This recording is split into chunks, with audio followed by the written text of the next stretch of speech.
देश में पीएम मोदी के लॉकडाउन को 3 मई तक बढ़ाने को लेकर वर्ल्ड हेल्थ ऑर्गेनाइजेशन ने की पीएम मोदी की तारीफ। साथ ही डब्ल्यूएचओ का दावा 70 तरह की कोरोना वैक्सीन का 3 अलग अलग व्यक्तियों पर किया जा रहा है परीक्षण।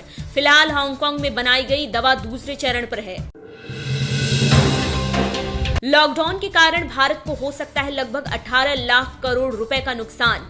ब्रिटिश ब्रोकरेज हाउस बार्कलेज ने जताया है अनुमान। 3 मई तक लॉकडाउन जारी रखने के बाद जताया गया अनुमान, आर्थिक विकास दर में भी आएगी गिरावट।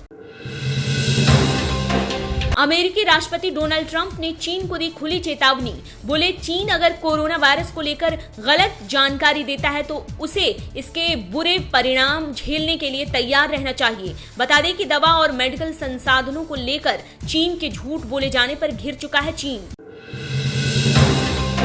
लॉकडाउन के 3 मई तक बढ़ाने के बाद सभी ट्रेनों की एडवांस बुकिंग पर रेलवे मंत्रालय ने लगाई रोक। सभी विमानों की उड़ान भी रहेगी कैंसिल। 3 मई तक नहीं हो सकेगी कोई एडवांस बुकिंग। बता दें कि 15 अप्रैल से राजधानी समेत 45 ट्रेनों को चलाने की हो रही थी प्लानिंग। सभी ट्रेनें हुई कैंसिल। पीएम मोदी के 7 आग्रहों के बदले कांग्रेस ने दागे 7 कड़े सवाल। कोरोना टेस्टिंग में कमी, मास्क और पीपीई की कमी, रोजगार घटने, फसलों की कटाई और अर्थव्यवस्था को लेकर उठाए सवाल।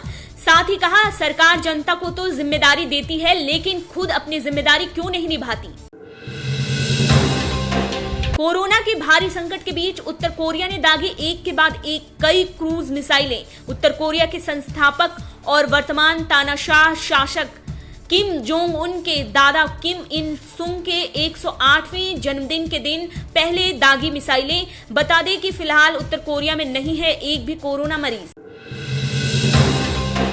लॉकडाउन को बढ़ाने के ऐलान के बाद केंद्रीय गृह मंत्री अमित शाह का आया बड़ा बयान। बोले, देश की जनता को घबराने की जरूरत नहीं, रोजमर्रा की चीजों का है पर्याप्त भंडार। केंद्र और राज्य के बीच कोरोना वायरस को लेकर बन रहे समन्वय को बताया महत्वपूर्ण।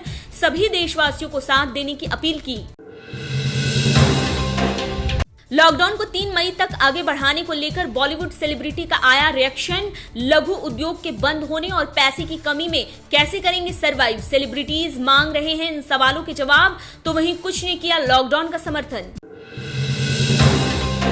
लॉकडाउन के बाद डिजिटल ट्रांजैक्शन में दर्ज की गई जबरदस्त बढ़ोतरी। पेटीएम के वाइस प्रेसिडेंट सिद्धार्थ पांडे ने कहा, ऐसा नहीं लगा था डिजिटल ट्रांजैक्शन में इस तरह की तेजी आएगी, लेकिन ग्रोसरी आइटम, मिल्क, बूथ और मोबाइल रिचार्ज की कैटेगरी में आई है करीब 50% की तेजी। कोरोना वायरस के कारण पाकिस्तान के पूर्व क्रिकेटर जफर सरफराज की मौत। 50 साल के जफर सरफराज ने सोमवार देर रात लेडी रीडिंग अस्पताल में ली अंतिम सांसें। पिछले 3 दिनों से थे जफर वेंटिलेटर पर। बता दें कि कोरोना के कारण पाक में अब तक 96 लोगों की हो चुकी है मौत।